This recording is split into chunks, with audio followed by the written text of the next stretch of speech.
আসসালামু আলাইকুম। 2024 সালে বার্ষিক মূল্যায়নের বিষয়ভিত্তিক নির্দেশনা, বিষয় গণিত, শ্রেণী অষ্টম। বার্ষিক পরীক্ষার পাঠ্যক্রম বা সিলেবাস, তোমাদের সংক্ষিপ্ত সিলেবাস যেটা এখানে দেওয়া আছে। প্রথমে আছে অধ্যায় 3, ঘন বস্তুতে দ্বিপদী ও ত্রিপদী রাশি খুঁজি। অর্থাৎ এটা একটা বীজগণিতের অধ্যায়, যা পৃষ্ঠা হচ্ছে 47 থেকে 70 পৃষ্ঠা।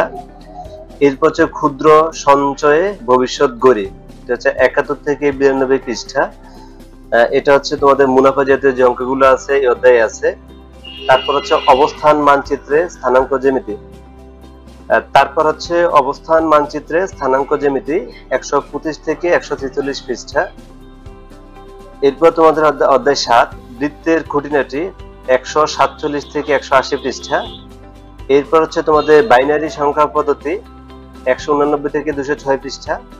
এরপর তথ্য বুঝে সিদ্ধান্ত নেই, অর্থাৎ হচ্ছে যে আমরা যেটাকে পরিসংখ্যান বলি আর কি, 207 থেকে 243 পৃষ্ঠা। তো এখানে তোমাদের অধ্যায় আছে 3, 4, 5টা বাদ, 6, 7, 8 বাদ, 9, 10। এরপর তোমাদের শিক্ষণকালীন মূল্যায়ন ও প্রশ্নের ধারা ও মানবন্টন যেটা হবে সেটা হচ্ছে যে অ্যাসাইনমেন্ট, ব্যবহারিক কাজ। একটা নমুনা প্রশ্ন দেওয়া আছে যেটা নাম্বার হবে এখানে 10। অষ্টম শ্রেণীর গণিত পাঠ্যপুস্তকের 145 পৃষ্ঠার প্রজেক্ট ওয়ার্কটি অ্যাসাইনমেন্ট হিসেবে ব্যবহার করা যায়। এটাই যে আসবে এরকম না, এটা একটা নমুনা দেওয়া আছে, তোমাদের বই থেকে যে কোনোটাই স্কুল থেকে টিচাররা দিয়ে দিতে পারে। এরপর তোমাদের হচ্ছে অনুসন্ধানমূলক কাজ। হ্যাঁ, নমুনা প্রশ্ন হচ্ছে যে এখানেও নাম্বার থাকবে 10। যে কোনো ব্যাসার্ধে বৃত্ত আঁকো, মানে যে কোনো একটি ব্যাসার্ধে বৃত্ত আঁকবা, বৃত্তের উপর যে কোনো একটি ব্যাস এ বি আঁকো, পরিধির উপর যে কোনো বিন্দু পি দিয়ে কোণ এপিবি কোণ পরিমাপ করবে। এভাবে ভিন্ন ভিন্ন মাপের ব্যাসার্ধ নিয়ে 60টি বৃত্ত আঁকবে এবং এপিবি কোণের মান হিসাব করবে। প্রাপ্ত ফলাফলের ভিত্তিতে একটি সিদ্ধান্ত লিখবে। তো এটা হচ্ছে তোমাদের অনুসন্ধানমূলক কাজ। এরপর তোমাদের শ্রেণীর কাজ, পাঠ্যপুস্তকে সন্নিবেশিত একক ও দলগত কাজ ছক পূরণ।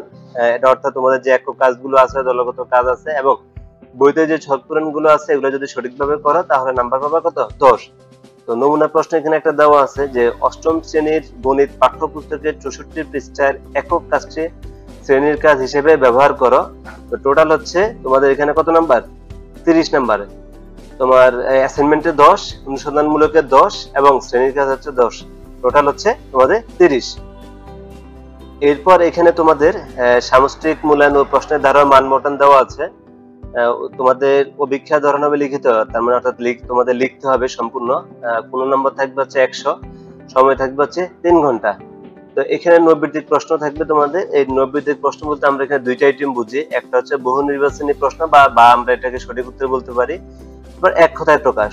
তো তোমার বহু নির্বাচনী প্রশ্ন থাকবে হচ্ছে 15টা, উত্তর দিতে হবে 15টা। তো 15 কে 15 নম্বর থাকবে। এক কথায় প্রকাশ থাকবে তোমাদের 10টা, উত্তর দিতে হবে 10টা, তাহলে 10 একে কত? 10। এরপর হচ্ছে তোমাদের সংক্ষিপ্ত প্রশ্ন থাকবে কয়টা? 13টা থাকবে, উত্তরও দিতে হবে তোমাদের 13টা। এই 13টা নাম্বার হচ্ছে 13 দুগুণা 26, তার মানে 2 করে। তাহলে এখানে আমাদের হচ্ছে 15, 10 আর 26, টোটাল 51 নাম্বার। এরপর তোমাদের রচনামূলক প্রশ্ন, দৃশ্যপট নির্ভর, অর্থাৎ এখানে উদ্দীপক অবশ্যই থাকবে। তো উদ্দীপকে থাকবে তোমার উদ্দীপকে এরকম 10টা উদ্দীপক থাকবে। 10টা উদ্দীপক থেকে তোমাকে উত্তর দিতে হবে 7টা, 7 7 49 নাম্বার। এই তোমার প্রশ্নের ধরনটা কিরকম হবে? দৃশ্যপট নির্ভরে, দৃশ্যপট নির্ভর প্রশ্নের মধ্যে 2টি বা 3টি অংশ থাকতে পারে, অর্থাৎ তোমার ক খ থাকতে পারে অথবা ক খ গ, এই 3টে অংশই থাকতে পারে। তো যদি 2টা অংশ থাকে সেক্ষেত্রে তোমার নাম্বার হবে 3 যোগ 4, এরকম থাকতে পারে। হ্যাঁ, এটা প্রশ্ন অনুযায়ী।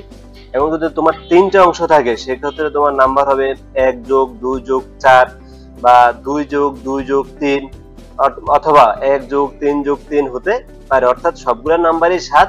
এটা তোমার প্রশ্নের ধরন অনুযায়ী বিভিন্ন বিভাজন থাকতে পারে। ধন্যবাদ সবাইকে। এরপর আমরা দেখব যে আমাদের কিভাবে মূল্যায়ন কাঠামো হবে।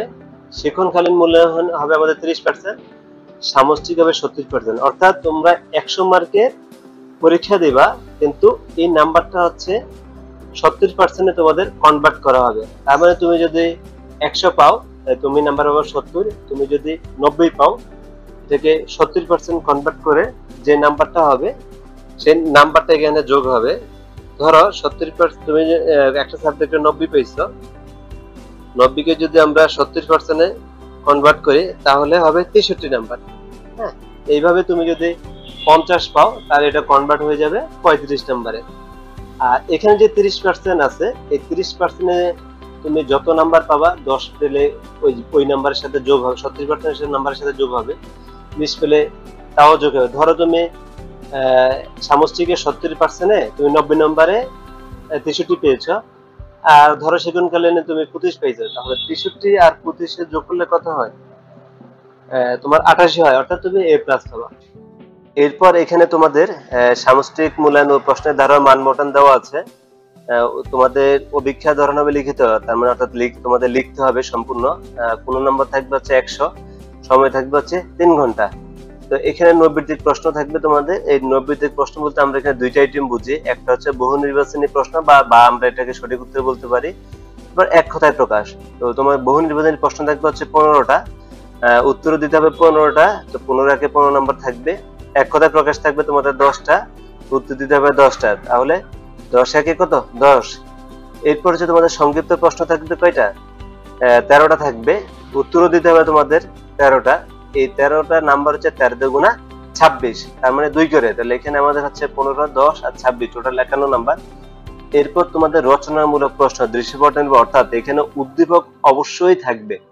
তো উদ্দীপকে থাকবে তোমার উদ্দীপকে এরকম 10টা উদ্দীপক থাকবে, 10টা উদ্দীপক থেকে তোমাকে উত্তর দিতে হবে 7টা, 7 7 49 নাম্বার। এই তোমার প্রশ্নের ধরনটা কিরকম হবে? দৃশ্যপট নির্ভরে, দৃশ্যপট নির্ভর প্রশ্নের মধ্যে 2টি বা 3টি অংশ থাকতে পারে, অর্থাৎ তোমার ক খ থাকতে পারে অথবা ক খ গ, এই 3টে অংশই থাকতে পারে। তো যদি 2টা অংশ থাকে সেক্ষেত্রে তোমার নাম্বার হবে 3 যোগ 4, এইরকম থাকতে পারে। হ্যাঁ, এটা প্রশ্ন অনুযায়ী। এবং যদি তোমার 3টে অংশ থাকে সেক্ষেত্রে তোমার নাম্বার হবে 1 যোগ 2 যোগ 4 বা 2 যোগ 2 যোগ 3 অথবা 1 যোগ 3 যোগ 3 হতে পারে, অর্থাৎ সবগুলো নাম্বারই 7। এটা তোমার প্রশ্নের ধরন অনুযায়ী বিভিন্ন বিভাজন থাকতে পারে।